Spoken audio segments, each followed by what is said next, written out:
Competitive world में आपका स्वागत है। आइए अब हम आते हैं भारत की भूगर्भिक संरचना पे। जैसा फर्स्ट वीडियो में आपने देखा, भारत की भूगर्भिक संरचना यानी भारत जो है हमारा, उसका निर्माण कैसे हुआ है। विभिन्न चट्टानों जैसे जानते हैं, इससे पहले हमने बताया था, थोड़ा सा 1 मिनट में समरी उसका करते हैं कि पृथ्वी, भारत की भूगर्भिक संरचना से पहले हमने पृथ्वी की भूगर्भिक संरचना पे चर्चा किया। पृथ्वी जैसे सबसे पहले मैग्मा का खौलता हुआ गोला था। वो गोला धीरे धीरे ठंडा होते हुए विभिन्न चट्टानों का निर्माण किया। वो चट्टान ही आज का जो हमारा, चाहे वो मैदानी भाग है, चाहे वो हमारा पठारीय भाग है, प्रायद्वीपीय भाग है, वो भारत का जो भाग है, विभिन्न भाग उन चट्टानों से ही बना है। अर्थात मिट्टी का निर्माण जो होता है वो भी चट्टान से ही होता है। चट्टान के टूटने से, उसके कण बिखरने से ही मिट्टी का निर्माण होता है। या विभिन्न तरह की चट्टानें जो बनी है, सभी का यदि मूल कहिएगा तो आर्कियन चट्टानें ही है। आर्कियन चट्टाने से ही विभिन्न कालों में, विभिन्न कालक्रम में टूटने से विभिन्न प्रकार की चट्टानों का निर्माण हुआ। पिछले दिन हमने देखा था कि भारत की भूगर्भिक संरचना जो है, उसमें मूल 4 तरह की चट्टानों का उल्लेख हुआ था। पहला आपका जो था वो आर्कियन चट्टानें, दूसरा जो था उड़ान, तीसरा द्रविड़ और चौथा आपका आर्य काल की चट्टानें।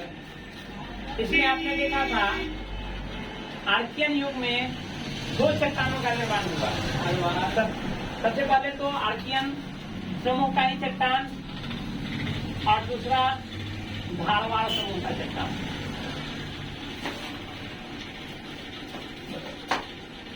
इसमें से एक की स्टडी हमने अभी तक की है, आर्कियन की स्टडी की है। उसके अलावे उड़ान में भी 2 चट्टान है, आपका कुड़प्पा एवं विंध्यन।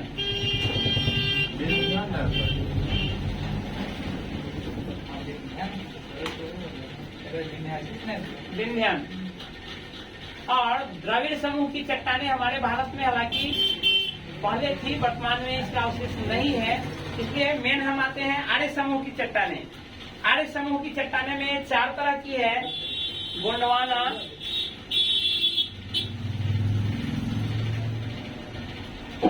दक्कन, उसके अलावे टर्शियरी और क्वार्टरनरी।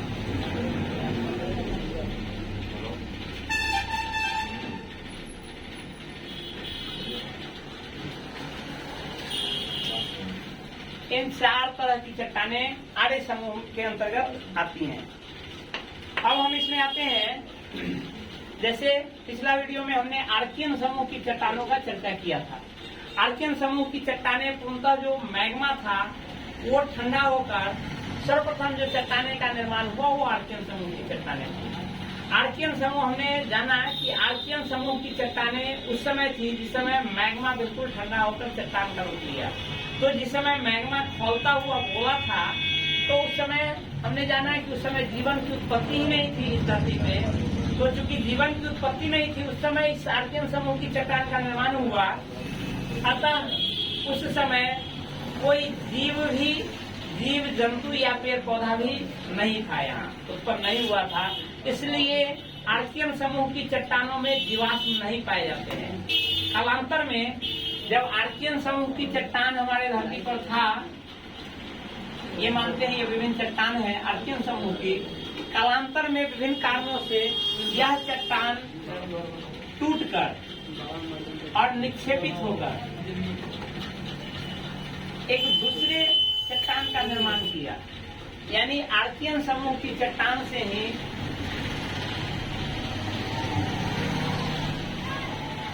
धारवाड़ समूह की चट्टान का निर्माण हुआ है। अर्थात धारवाड़ समूह का चट्टान जो है, इसका निर्माण आर्कियन चट्टान के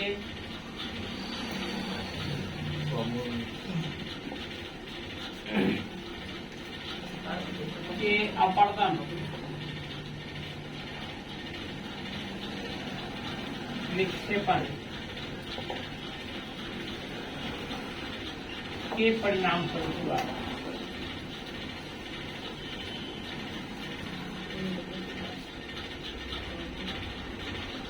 ये जो है हमारा धारवाड़ चट्टान इन आर्कियन समूह की चट्टान के टूटने, निक्षेपित होकर उसको पुनः एक चट्टान के रूप में बदलने के कारण इन धारवाड़ समूह की चट्टानों का निर्माण हुआ। तो अब इसमें एक चीज और आता है नीचे, जैसे हमने देखा था कि आर्कियन समूह की चट्टानों के अंतर्गत जीवाश्म नहीं पाए जाते हैं, तो अभी भी जब ये टूटने का क्रम हुआ, आर्कियन समूह की चट्टान जब टूट रहा है उस समय तक भी जीव की उत्पत्ति नहीं हुई थी। अर्थात इन धारवाड़ समूह की चट्टानों में भी जीवाश्म नहीं पाए जाते हैं।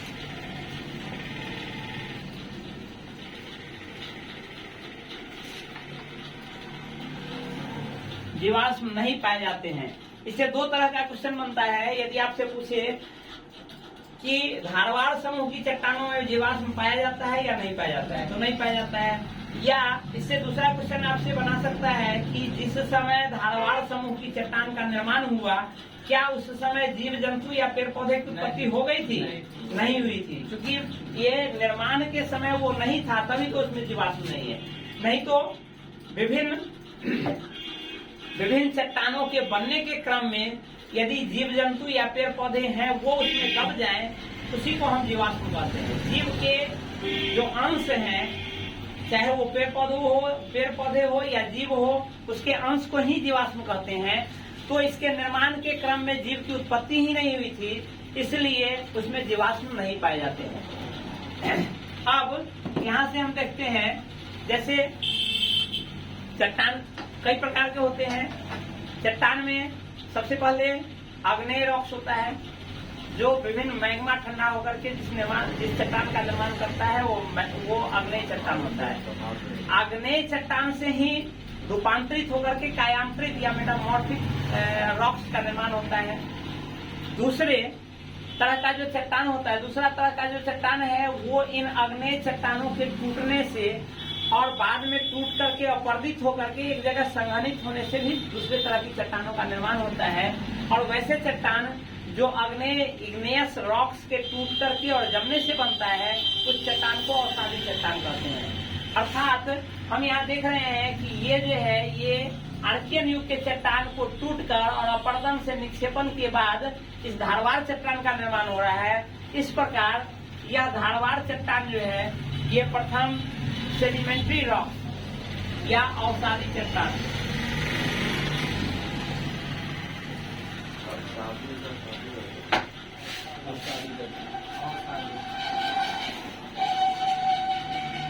इसको आप सेडिमेंट्री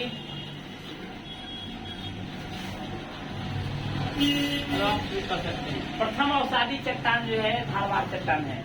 यदि पूछे कि प्रथम अवसादी चट्टान का निर्माण किस काल में हुआ, कब हुआ, कौन हुआ, तो ये प्रथम अवसादी चट्टान जो पूछता है कि कौन है। जैसे इतने तरह के रॉक्स आप देख रहे हैं कि हमारे भारत में पाए जाते हैं, इसमें से ऑप्शन दे देगा कि प्रथम जो है सो अवसादी चट्टान कौन है, तो धारवाड़ जो है वो प्रथम अवसादी चट्टान है।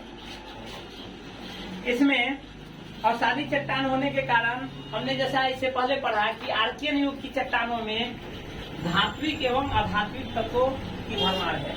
तो चूंकि उन्हीं के टूटने से ये बना है, इसलिए इसमें भी धात्विक अधात्विक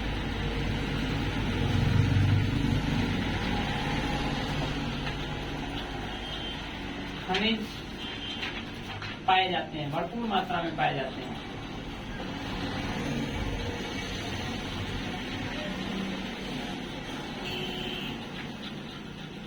भरपूर मात्रा में पाए जाते हैं। चूंकि हमने देखा था कि आर्कियन युग की चट्टानें जो है वो क्या था, चूंकि मैग्मा से इसका निर्माण हुआ है, इसलिए वो काफी कठोर होता था। मैग्मा के जमने के कारण आर्कियन युग की चट्टानें का निर्माण हुआ है, इसलिए वो काफी कठोर था। लेकिन इन आर्कियन युग की चट्टानों के टूटने से इन धारवाड़ चट्टानों का निर्माण हुआ, इसलिए यह अपेक्षाकृत, हालांकि चट्टान है तो कठोर तो होगा ही, लेकिन अपेक्षाकृत आर्कियन युग की चट्टानों की अपेक्षाकृत ये मुलायम चट्टान है।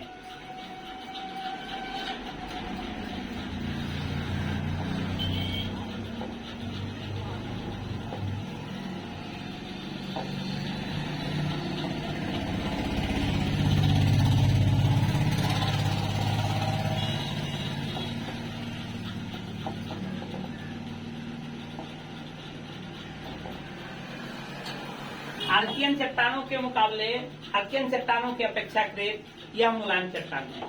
क्योंकि मुलायम चट्टान है, हमने देखा था, इससे पहले पढ़ा था कि धात्विक खनिज या अधात्विक खनिज आर्कियन युग की चट्टानों में भरपूर पाया जाता है। लेकिन उस समय हमने पढ़ा था कि उसका दोहन, चूंकि वो काफी कठोर है, इसलिए उससे दोहन, हमारा जो धात्विक या अधात्विक तत्वों को निष्कर्षण उससे काफी कठिन है, क्योंकि वो बहुत कठोर ये है। लेकिन उसके मुकाबले चूंकि वो सारे धात्विक एवं अधात्विक तत्व इस धारवाड़ चट्टान में भी उपलब्ध है और साथ में उसके मुकाबले मुलायम है, इसलिए इसका दोहन उसके अपेक्षाकृत सुगम है।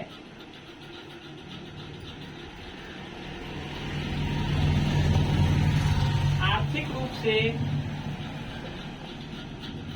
इसमें या इससे विभिन्न खनिजों का दोहन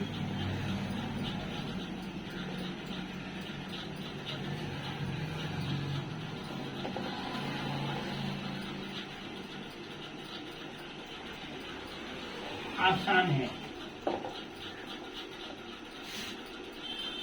विभिन्न खनिजों का दोहन आसान है, इसमें जीवाश्म नहीं पाया जाता है, ये तो है ही। ये देखते हैं कि हमारे भारत जो है, आधुनिक भारत जो है, उसमें यह चट्टान कहाँ पाया जाता है, धारवाड़ समूह की चट्टानें कहाँ पाई जाती है, उस पे आते हैं। और इससे किस किस का निष्कर्षण होता है, इससे किस किस का निष्कर्षण होता है। इसमें हम जानते हैं कि धारवाड़ जो है एक जिला है, हमारे भारत में एक जिला है जिसका नाम धारवाड़, उसी के नाम पर इस समूह के चट्टान का नाम भी धारवाड़ पड़ा है। तो आते हैं, या सिंपल है, लिखिए धारवाड़ जो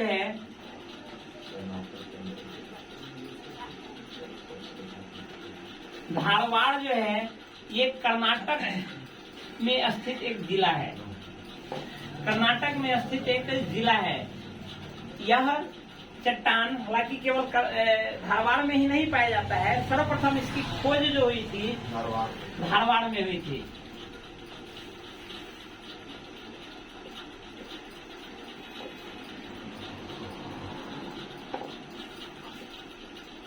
खोज धारवाड़ में हुई थी, इसीलिए इस समूह की चट्टानों का नाम धारवाड़ चट्टान दे दिया गया।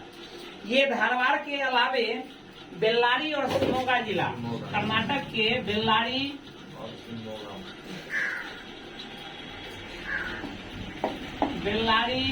और शिमोगा जिला, ये 3 जिले हैं जहां ये पर्याप्त मात्रा में पाई जाती है। बेल्लारी और शिमोगा जिला, ये 3 जिले हैं कर्नाटक के जहां ये पर्याप्त मात्रा में पाए जाते हैं। इसके अलावे प्रायद्वीपीय भारत जो है उसके, क्योंकि ये कर्नाटक के पास चट्टान है, तो कोई एक राज्य अंतर्गत, एक सीमा अंतर्गत तो है नहीं, वहाँ केरल है, आपका तमिलनाडु है, उन सारे क्षेत्रों में इसका अंश पाया जाता है।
इस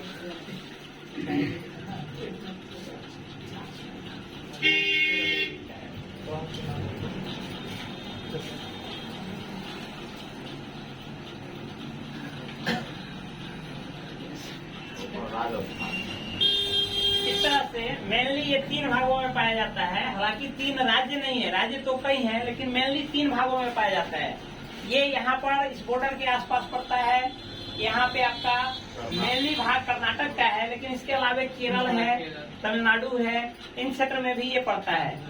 उसके अलावा यहाँ आइएगा तो यहाँ आपका झारखंड, उड़ीसा, छत्तीसगढ़, आंध्र प्रदेश और आंध्र प्रदेश का पार्ट भी ये लंबा जाएगा। आंध्र प्रदेश का पार्ट भी यहाँ पर पड़ता है। इस तरह यहाँ भी आपका धारवाड़ क्षेत्र पड़ता है। उसी तरह से यहाँ आइएगा, राजस्थान का क्षेत्र जो है, राजस्थान, गुजरात का जो सम्मिलित, मध्य प्रदेश, ये तीनों का जो सम्मिलित क्षेत्र है, यहाँ भी धारवाड़ क्षेत्र पड़ता है। हम देखते हैं कि इसमें चूंकि ये अवसादी चट्टान है, चूंकि यह आर्चियन युग की, आर्चियन समूह की चट्टानों के टूटने से बना है, इसलिए इसमें अवसादी चट्टान से संगमरमर, या आप मेनली कहें कि जो भी पत्थर वगैरह होते हैं, जो भवन निर्माण की सामग्री जो होती है, उसका निष्कर्षण इससे होता है, अवसादी चट्टान से। संगमरमर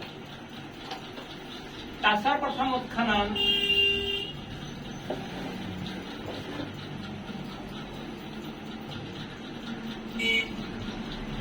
इन्हीं धारवाड़ चट्टान से हुआ था।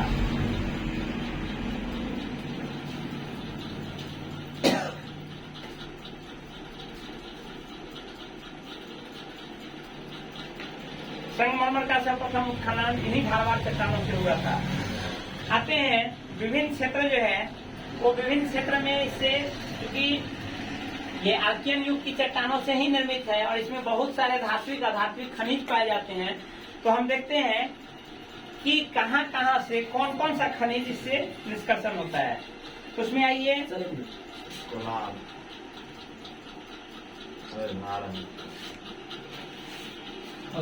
उसमें आइए, सबसे पहले हम लेते हैं कर्नाटक। क्योंकि कर्नाटक मेन है, धारवाड़ से इसका नाम शुरू हुआ है, इसलिए धारवाड़ से शुरू होते हैं।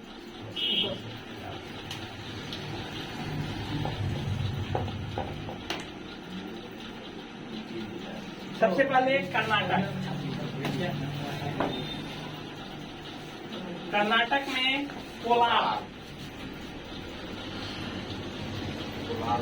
कोलार से इसका उत्खनन होता है, सोना का। दूसरा हट्टी खान, हट्टी खान से भी सोना का ही निष्कर्षण होता है। बेलारी खान, नेक्स्ट है बेलारी, यहाँ से भी सोना। बेल्लारी खान, बेल्लारी से भी सोना का निष्कर्षण होता है। इसके अलावा सोना बहुत कम मात्रा में, यहाँ मेनली आपका लोहा का निष्कर्षण होता है। मेन यहाँ बेल्लारी से लोहा का निष्कर्षण होता है। इसके अलावा है चिकमंगलूर,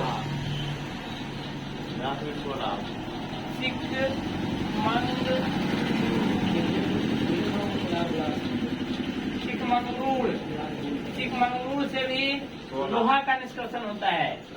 चिकमंगलूर से लोहा का निष्कर्षण होता है। उसके अलावा आइए, अब इस पार्ट में आते हैं उड़ीसा और झारखंड। उड़ीसा, झारखंड, छत्तीसगढ़ का जो पार्ट है, उड़ीसा, झारखंड, छत्तीसगढ़, यहाँ से इसका निष्कर्षण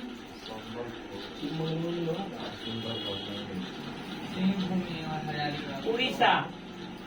उड़ीसा में जो विभिन्न जगह हैं, उसमें आपका संबलपुर और सुंदरगढ़ दोनों से मैग्नीज,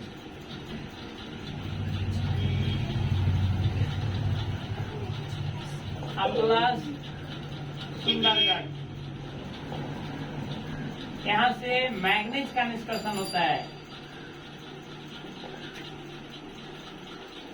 नेक्स्ट आते हैं उड़ीसा के बाद आपका छत्तीसगढ़।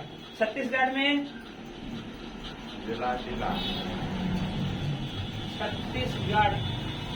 छत्तीसगढ़ में है बेलाडीला।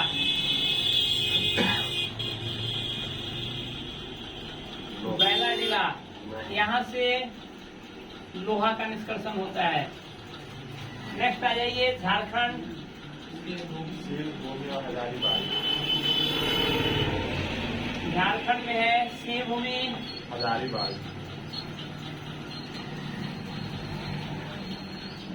लोहा अतलास, हजारीबाग। यहाँ से लोहा का निष्कर्षण होता है।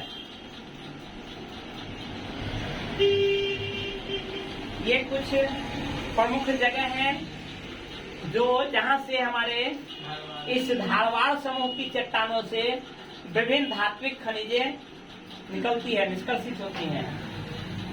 इस हिसाब से ये इम्पोर्टेंट है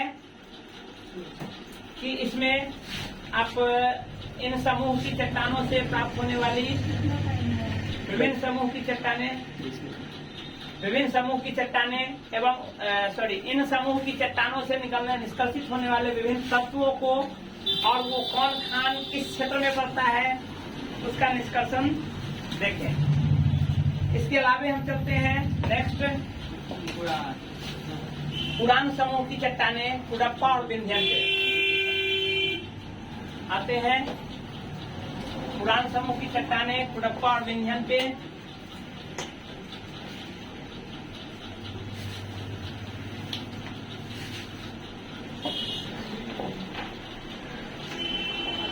जैसा हमने कहा था कि आर्कियन समूह के चट्टाने टूट करके धारवाड़ समूह की चट्टाने का निर्माण किया, उसी ढंग से पुनः धारवाड़ समूह की चट्टाने कालांतर में टूट करके कुडप्पा और विंध्यन समूह की चट्टानों का निर्माण किया। अभी तक जैसा हमने देखा था ऊपर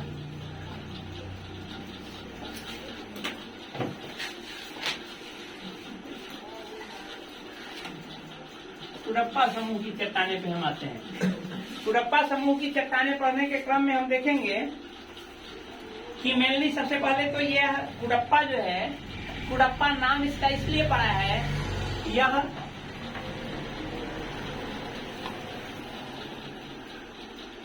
कुडप्पा जिला में पड़ता है।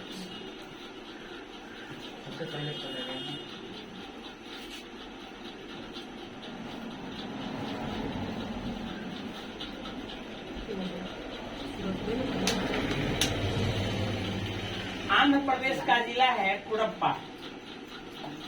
आंध्र प्रदेश में एक जिला है कुडप्पा। कुडप्पा समूह की चट्टाने सर्वप्रथम इन आंध्र प्रदेश के कुडप्पा जिला से खोजी गई थी, इसलिए इसका नाम कुडप्पा है।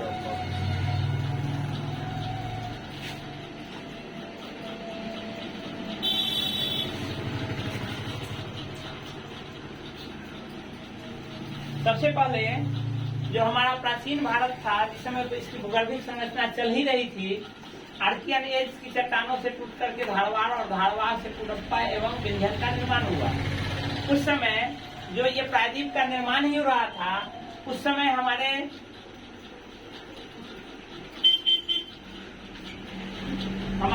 भारत में, प्रायद्वीपीय भारत में दो भू संततियां थी।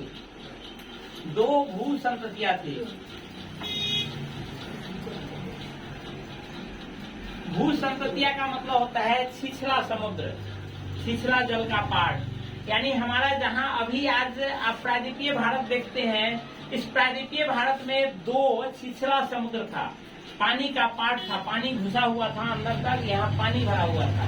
लेकिन छिछला इसलिए कहते हैं कि वो बहुत गहरा नहीं था, गहराई कम था, लेकिन इसका क्षेत्रफल जो था ये यहाँ अंदर भूभाग में फैला हुआ था, भूभाग में धसा हुआ था।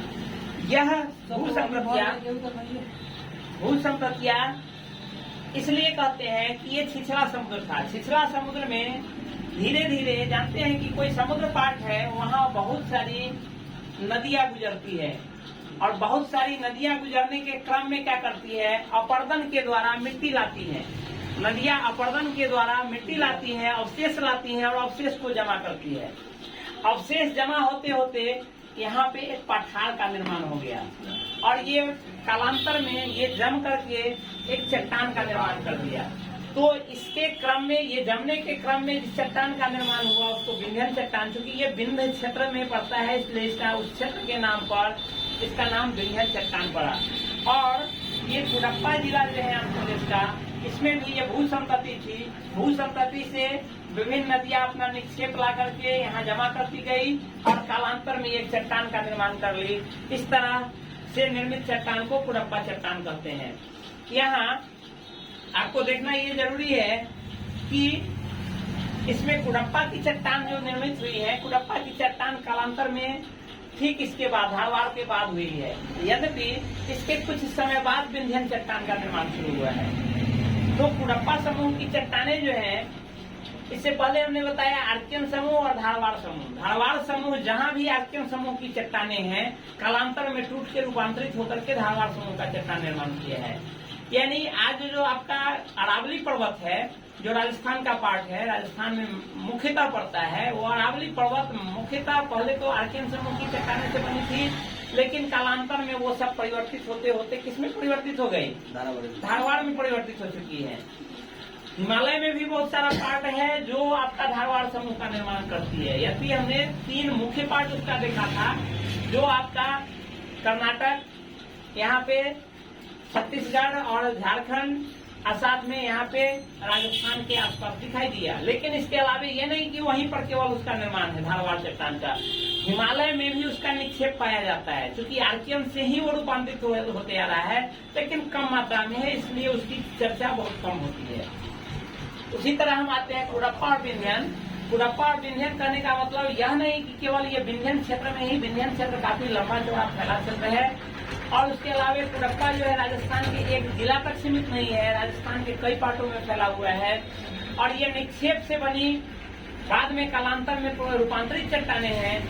तो इसमें भी जीवाश्म की उत्पत्ति जो हुई थी, ये विंध्यन तक जीवाश्म नहीं पाया जाता है। यद्यपि अवशेष के रूप में, अपवाद के रूप में विंध्यन में कहीं कहीं जीवाश्म पाया जाता है।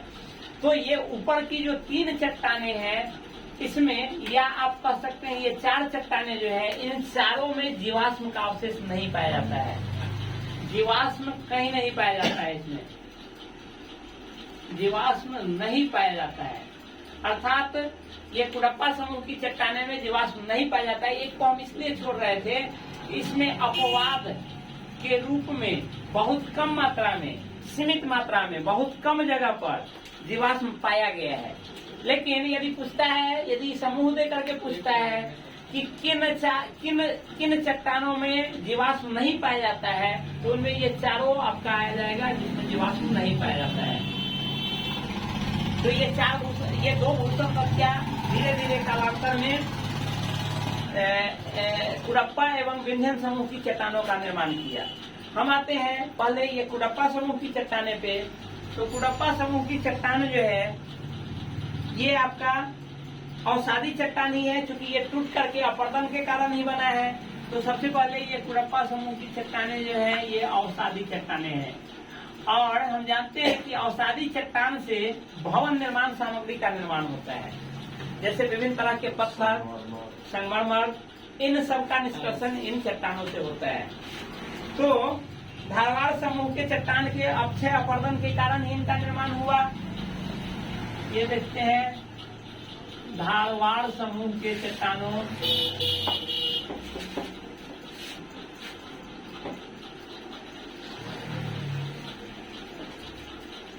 के अक्षय अपरदन एवं संघनन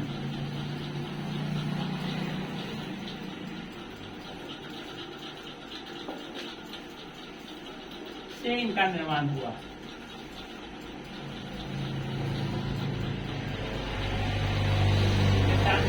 कुडप्पा समूह की चट्टाने, इसमें प्रमुख रूप से आंध्र प्रदेश के कुडप्पा जिले में पाई जाती है।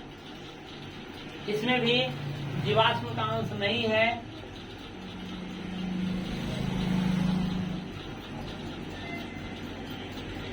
जीवाश्म नहीं है।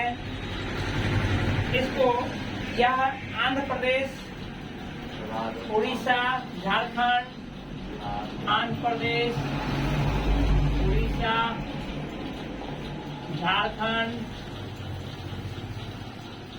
यानी यहाँ तो है ही, इसके अलावे यहाँ पर भी कुड़प्पा समूह की चट्टानें पाई जाती है। उड़ीसा, झारखंड, उसके अलावे आपका छत्तीसगढ़, राजस्थान,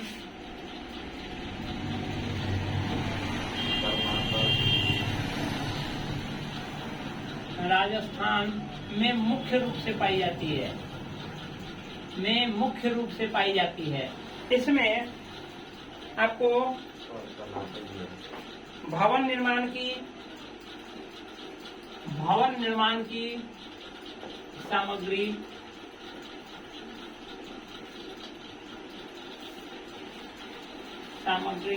इससे प्राप्त होती है। भवन निर्माण की सामग्री के अंतर्गत क्या होगा? चूना पत्थर, संगमरमर,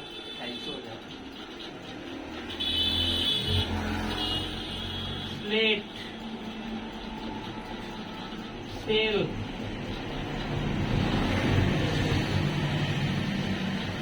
रंगीन पत्थर,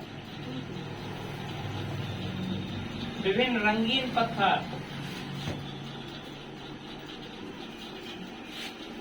खड़ियां, उसके अलावे लोहा, तांबा, मैंगनीज,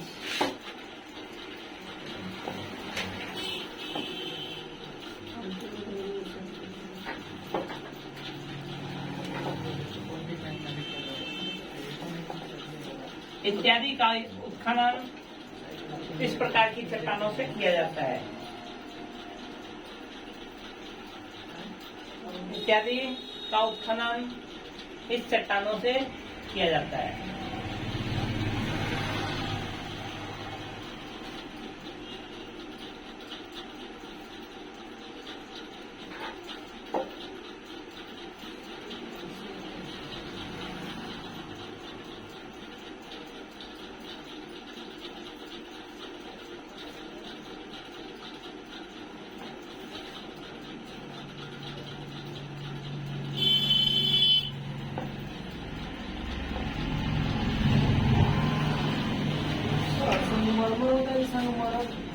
संगमरमर,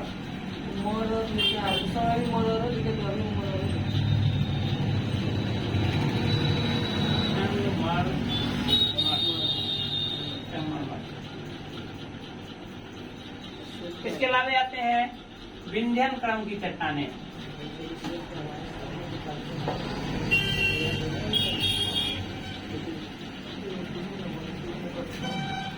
क्या होता है? विंध्यन क्रम की चट्टानें, विंध्यन क्रम की चट्टानें में हम आते हैं। सबसे पहले देखते हैं कि ये विंध्यन क्रम की चट्टानें जो है ये कहाँ पाई जाती है। तो ये एक लंबा चौड़ा क्षेत्र है। विंध्य पर्वत जो है, जैसा आप जानते हैं कि उत्तर भारत को दक्षिण भारत से बांटने वाला पर्वत जो है, हमारे भारत को उत्तर भारत, इससे उत्तर का पार्ट उत्तर भारत और इससे दक्षिण का पार्ट दक्षिण भारत। तो आप कह सकते हैं विंध्याचल पर्वत माला जो होती है, विंध्याचल पर्वत श्रेणी जो है, ये हमारे उत्तर भारत को दक्षिण भारत से अलग करती है। भारत को दो भाग में बांटती है।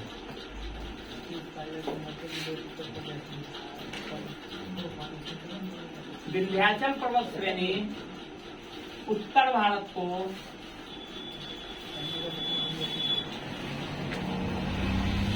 दक्षिण भारत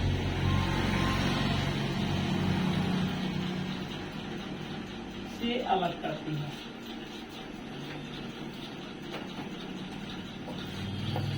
विंध्याचल पर्वत श्रेणी उत्तर भारत एवं दक्षिण भारत को अलग करती है।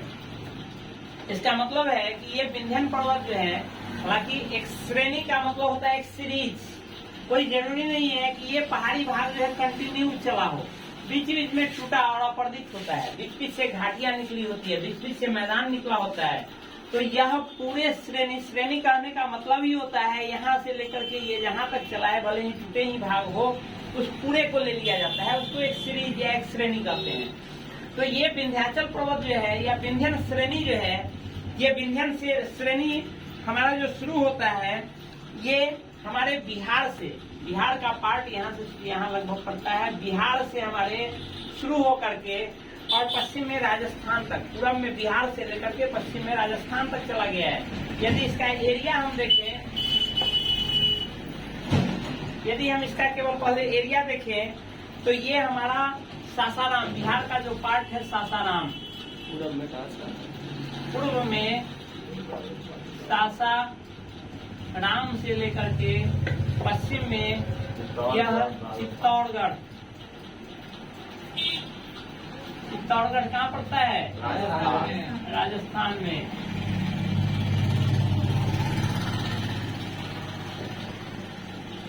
राजस्थान तक जाती है। ये पूर्व भाग है, पूर्वी भाग है, और ये पश्चिमी भाग है। बिहार से राजस्थान तक। यदि उत्तर में चले आगरा, तो उत्तर में यूपी के आगरा से उत्तरी भाग जो होगा आगरा। आगरा किस राज्य में है? उत्तर प्रदेश। उत्तर प्रदेश में से लेकर के ये जाता है होशंगाबाद।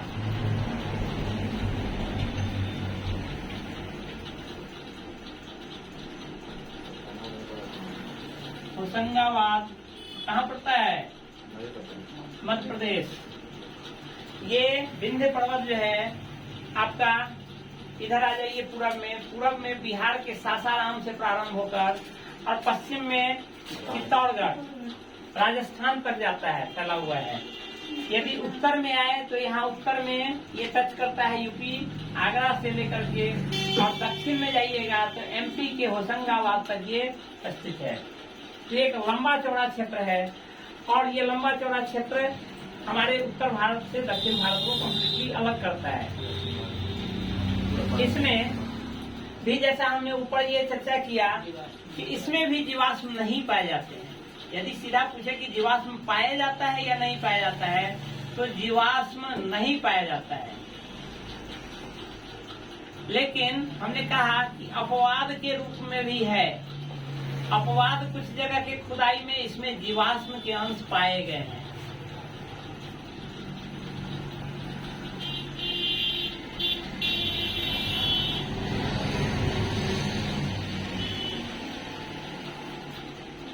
तो मेनली यदि सीधे पूछे जीवाश्म पाया जाता है या नहीं पाया जाता है, तो जीवाश्म इसमें नहीं पाया जाता है।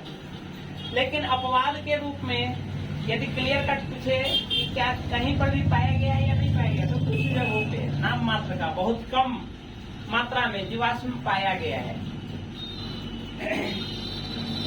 अब देखते हैं इससे भी ये भी अपर्दित अवसादी चट्टाने हैं। ये भी क्या है? अपर्दित अवसादी चट्टाने हैं।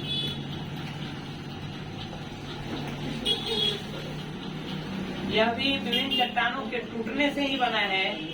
ये धारवाड़ चट्टान के टूटने से ही बना है, इसलिए यह क्या है? अवसादी चट्टान है। और अवसादी चट्टान मुख्यतः भवन निर्माण सामग्री के लिए, अवसादी चट्टान भवन निर्माण सामग्री के लिए मुख्य होता है, फेमस होता है।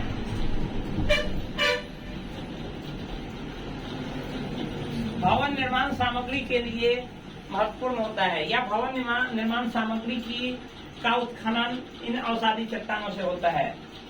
तो इसमें मुख्य ये पूछाता है कि विभिन्न जो ऐतिहासिक काल में विभिन्न जो आपका मकबरा या विभिन्न भवन निर्मित हुए हैं, उनमें किन काल की चट्टानों का उपयोग किया गया है। तो उसमें से कुछ देख लीजिए, जैसे बलुआ पत्थर का उपयोग करते हुए, इन्हीं विंध्यन पर्वत के विंध्यन चट्टानों के बलुआ पत्थर का उपयोग करते हुए कुछ प्रमुख भवन का निर्माण हुआ है, जिसका आपको याद रखना है कि लाल किला,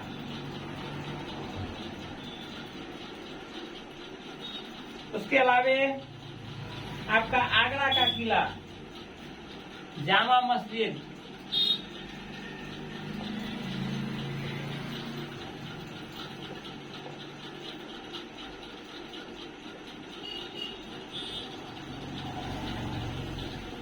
जामा मस्जिद, फतेहपुर सिकरी, कांची का स्तूप,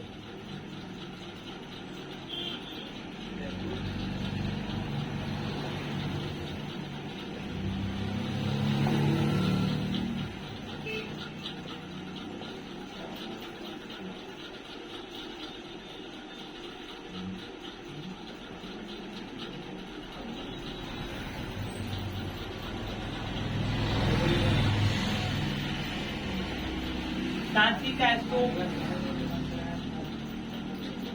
इन सभी चीजों का निर्माण जो हुआ है ये बलुआ पत्थर से हुआ है, जिस बलुआ पत्थर का उत्खनन इन विंध्य क्रम की श्रेणियों से प्राप्त होता है। इसके अलावा इसका सबसे अधिक इम्पोर्टेंस जो है इन विंध्य क्रम की चट्टानों से सर्वाधिक मात्रा में मूर्ति का निर्माण, जितने मूर्ति होते हैं मूर्ति का निर्माण मुख्यतः इन विंध्य श्रेणी के पर्वत से ही किया जाता है। विंध्य श्रेणी के विभिन्न चट्टानों से ही मूर्ति का निर्माण होता है। तो हम चाहेंगे कि आज के वीडियो में इतना ही। अभी भी हालांकि ये 4 तरह की चट्टानों का चर्चा होना है, तो हम चाहेंगे कि नेक्स्ट वीडियो में इसका चर्चा करें। इससे पहले यदि आप नहीं देखे हैं तो पूर्व के आर्कियन समूह की चट्टानों पर पहला वीडियो है, उसको देखें और उसके बाद इसको समझें। उसके बाद नेक्स्ट वीडियो में हम इन 4 तरह की समूह की चट्टानों पर चर्चा करेंगे। तब तक के लिए धन्यवाद।